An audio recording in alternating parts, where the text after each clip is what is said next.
Hello दोस्तों, आज मैं आपको GSTR 7 कैसे फाइल करते हैं ऑनलाइन बिल्कुल आसान तरीके से बताने वाला हूँ। सबसे पहले मैं आपको शॉर्ट तरीके से बता दूँ कि GSTR 7 कौन लोग फाइल करते हैं। अगर आपने किसी का भी इनवॉइस पेमेंट किया हो तो उस इनवॉइस पर मैं 2% TDS ऑन GST काट के रख लूँगा। TDS ऑन GST वो लोग काट सकते हैं जिनके पास टैन नंबर है, यानी आपको टैन नंबर है तो आपको टैन से GST में टैन का रजिस्ट्रेशन लेना पड़ेगा, तभी आप TDS ऑन GST काट सकते हैं। और उसके बाद आपको मंथ बाय मंथ आपको TDS ऑन GST का रिटर्न भी फाइल करना पड़ेगा। तो आइए वीडियो में जानते हैं कि TDS ऑन GST का रिटर्न कैसे फाइल किया जाता है। सबसे पहले आपको GST के ऑफिशियल पोर्टल पे आ जाना है। यहाँ आपको लॉगिन और रजिस्ट्रेशन, तो आपको लॉगिन वाले ऑप्शन पे क्लिक करना है। क्लिक करने के बाद आपको यूजर नेम, पासवर्ड और कैप्चा फिल करके यहाँ से लॉगिन कर लेना है। लॉगिन करने के बाद आप देख सकते हैं मेरा पोर्टल लॉगिन हो चुका है। अब राइट में देख सकते हैं कि मेरा यहाँ GST रजिस्ट्रेशन नंबर भी दिख रहा है 20RCH, यानी 20RCH से ये स्टार्ट होता है GST नंबर, ठीक है। अब आपको मैं रिटर्न डैशबोर्ड पे क्लिक करूँगा और जिस मंथ का मैं रिटर्न फाइल करना चाहता हूँ उस मंथ को मैं सिलेक्ट कर लूँगा। तो मैं यहाँ अक्टूबर मंथ का करना चाह रहा हूँ, तो अक्टूबर सिलेक्ट करूँगा और सर्च वाले ऑप्शन पर क्लिक करूँगा।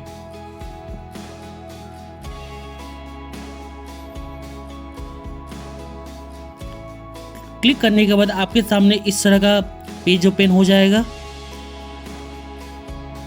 आप देख सकते हैं GSTR 7, इसका ड्यू डेट है 10/11, यानी मैं अक्टूबर मंथ का अगर कर रहा हूँ तो नवंबर 10 तक मुझे रिटर्न फाइल कर देना है, ठीक है। तो आपको प्रिपेयर ऑनलाइन पे क्लिक करना है। यह मंथ अक्टूबर है, ठीक है, और आपको नीचे आना है।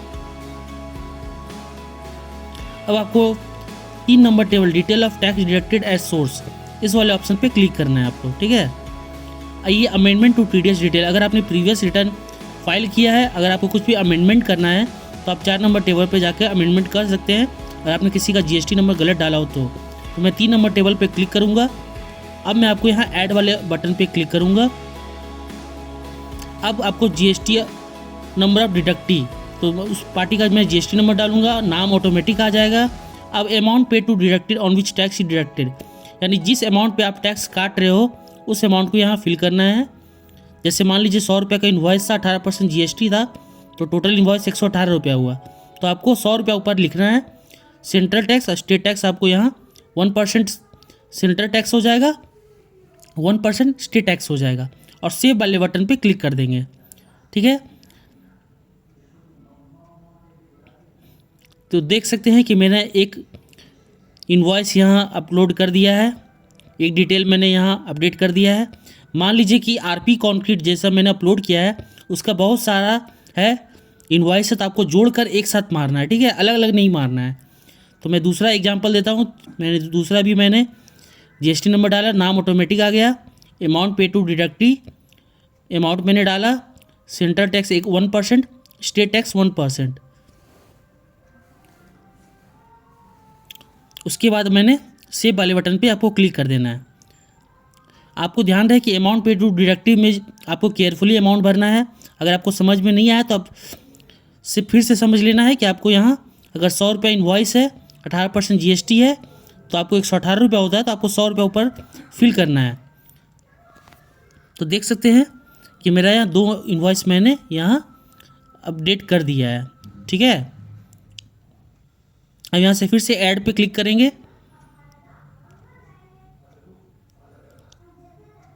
अब फिर से मैं GST नंबर ऑफ डिडक्टेड यहाँ डालूंगा, नाम ऑटोमेटिक आ जाएगा, amount pay to deducted amount मैंने यहाँ डालूंगा, 1% CGST, 1% SGST, ठीक है। अगर आपका 2% अगर आपने इंटर स्टेट सप्लाई किया है तो आपको इंटीग्रेटेड टैक्स पे डालना है 2% पूरा टोटल, ठीक है। अगर आपने इंट्रा स्टेट किया है तो आपको 1% CGST SGST करना है और सेव वाले बटन पे क्लिक कर देना है। तो मैंने यहाँ 3 इनवॉइस आपको अपलोड करके दिखाए, ठीक है। आपको केयरफुली याद रखना है कि अगर एक पार्टी का मल्टीपल इनवॉइस है तो आपको सबको जोड़कर एक साथ आपको फिल करना है, यहाँ डुप्लीकेट नहीं डाल सकते, ठीक है। तो मैंने यहाँ बहुत सारे इनवॉइस को ऐड कर लिया है। तो आप देख सकते हैं। अब यहाँ से बैक आ जाएंगे। उसके बाद आपको यहाँ रेडी टू फाइल दिख रहा है, तो आपको कंप्यूट लाइबिलिटी पे क्लिक करना है। यहाँ देख इंटीग्रेटेड टैक्स, स्टेट टैक्स सब मैंने मैच करवा लेना है आपको अपने बुक से, और कंप्यूट लाइब्रेरी पे क्लिक करना है। कंप्यूट लाइब्रेरी पे क्लिक करने के बाद आपको 2 सेकंड 3 सेकंड रुकना है, और रिफ्रेश वाले बटन पे आपको क्लिक करना है। राइट में जो रिफ्रेश का बटन है उस पर आपको क्लिक करना है। ठीक है, तो यहाँ रेडी टू फाइल दिखा रहा है, रिफ्रेश पे क्लिक करेंगे तो यहाँ देख सकते हैं रेडी टू फाइल आ गया है। अब आपको नीचे आना है, अब आपको प्रोसीड टू फाइल पे क्लिक करना है। क्लिक करने के बाद आपके कैश लेजर में अगर बैलेंस है तो आपको ऑटोमेटिक यहाँ सेटल हो जाएगा। अगर आपकी कैश लेजर में बैलेंस नहीं है तो क्रिएट चालान पे क्लिक करके पहले क्रिएट चालान कर लेंगे, और उसको चेक या ऑनलाइन के थ्रू पेमेंट कर सकते हैं। ठीक है, ऑनलाइन भी पेमेंट होता है, चेक के थ्रू भी पेमेंट होता है। अगर आपका कैश लेजर में बैलेंस है तो आपको ऑटोमेटिक यहाँ टैक्स पेड कॉलम में आपका लेजर से ऑटोमेटिक आ जाएगा। ठीक है, तो मेरा है कैश लेजर में बैलेंस था तो इससे मुझे चालान क्रिएट करने की ज़रूरत नहीं थी। अगर आपका बैलेंस नहीं था आपको चालान क्रिएट करके ऑनलाइन पेमेंट कर सकते हैं। तो मैं यहाँ ऑथराइज पर्सन का नाम लूँगा और फाइल GSTR 7 पे क्लिक करूँगा और यहाँ यस पे क्लिक करूँगा। क्लिक करने के बाद आपको यहाँ 2 ऑप्शन आएंगे, DSC और EVC। DSC मतलब होता है डिजिटल सिग्नेचर, EVC मतलब होता है OTP। तो आपको OTP के थ्रू भी आप वेरीफाई कर सकते हैं।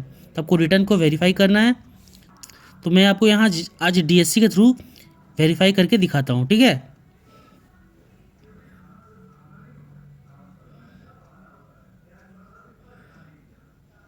तो मैंने डिजिटल सिग्नेचर इंस्टॉल कर लिया। इंस्टॉल करने के बाद आपको यहाँ नो करना है। अब आपको यहाँ DSC पे क्लिक करना है। आपको DSC कैसे इंस्टॉल करना है ये अगर आपको नहीं पता है तो इसके कई सारे वीडियो यूट्यूब पर है, आप देख सकते हैं। तो यहाँ फाइल GSTR विथ DSC मैंने क्लिक किया तो ऑटोमेटिक मेरा DSC यहाँ रीड हो चुका है। ऑथराइज पर्सन का नाम आ गया, क्लिक करेंगे और साइन वाले बटन पे क्लिक करके यहाँ DSC का पासवर्ड डाल लेंगे। तो जो भी आपका पासवर्ड है वहाँ आपको टाइप कर देना है और इंटर दबाना है। तो आपका GSTR 7 सक्सेसफुली फाइल हो चुका है। देख सकते हैं यहाँ मैं GSTR 7 फाइल हो चुका है, बहुत स्टेटस भी फाइल दिखा रहा है। इसका ड्यू डेट मैंने आपको पहले भी बताया कि आपको नेक्स्ट मंथ का 10 तारीख तक आपको कर देना है। यहाँ से बैक आ जाएंगे। अब मैं आपको बताता हूँ कि अगर स्टेटस देख सकते हैं यहाँ फाइल दिखा रहा है। अगर आपको इसको डाउनलोड करना है तो डाउनलोड भी कर सकते हैं। ठीक है, तो मैं यहाँ बैक रिटर्न पे आ जाऊँगा। अक्टूबर मंथ में सिलेक्ट करूँगा, सर्च पे क्लिक करूँगा। अब यहाँ स्टेटस फाइल दिखा रहा है, व्यू कर सकते हैं, डाउनलोड भी कर सकते हैं, दोनों ऑप्शन है। ठीक है, तो यहाँ से आप बहुत ही आसान तरीके से अपना GSTR 7 फाइल कर सकते हैं। अगर कोई भी प्रॉब्लम हो तो प्लीज़ मुझे कमेंट करें, मैं हर किसी को रिप्लाई करूँगा। थैंक यू दोस्तों, धन्यवाद।